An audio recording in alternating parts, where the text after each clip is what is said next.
You mentioned your Yeah. grandparents. Are you still in contact with maybe any other family members or friends? Do you Uh, talk to them about how the war is going?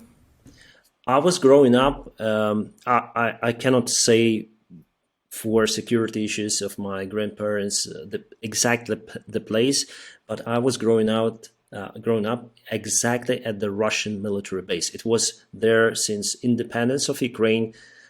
So Russians were staying there on the helicopters, airplanes, and all of my childhood friends they went mostly for Russian military, and I do not speak with them any longer for obvious reasons.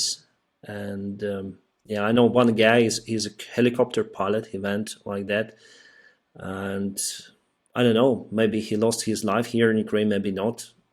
I don't have contact with them.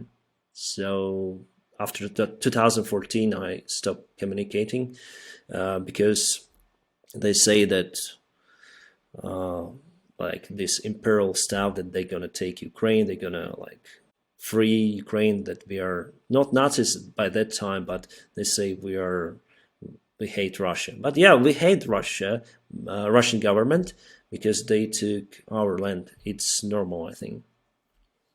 So when Ukraine retakes Crimea, and I think the probability of that is much higher now than it was 2 weeks ago, but I think there's a lot of legal complications that people haven't considered because for the last 8 years, these people in Crimea that used to be Ukrainian citizens are now Russian citizens.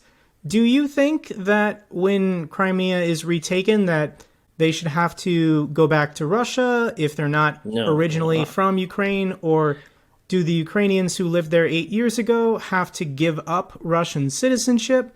Or is there going to be a compromise and maybe they're allowed to keep both Ukrainian and Russian citizenship?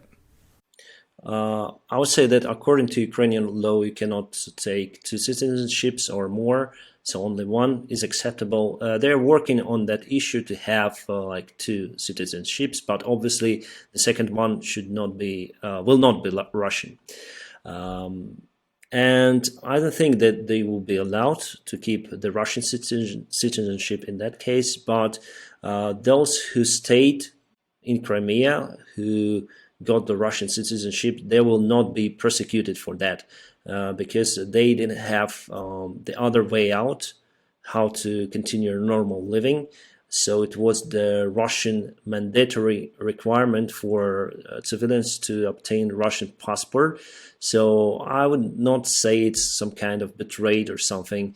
People need to live. It's normal humanitarian aspect of living because many they have their own house. You know, they used to live there for, like, my grandparents used to live there all their life. So why should they go to other place? It's their house, their home.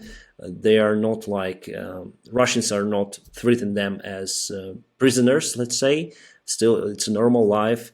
But they had to obtain the passport, let's say. I think they should give it back to Russia, and European Union and other countries they do not recognize Russian passports that were given in Crimea or on occupied territories of Donbass. So that you cannot go to European Union or any kind of country with that one. As for Russians who went to Crimea, and I think those should leave Crimea and in legal way. Legal. It's not going to be deportation or something like massive deportation, but we're going to put legal. Something should be done for them to just leave the country because mostly they occupy the local business of Ukrainians. They occupy sometimes houses and apartments.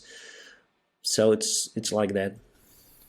Yeah, I think it's going to be complicated, and I think the only It way is. to resolve it peacefully, as far as civilians, a new government in Russia is going to have to make concessions in order for Yeah, no. economic sanctions to be ended, and it probably will involve Russians leaving Crimea, I think.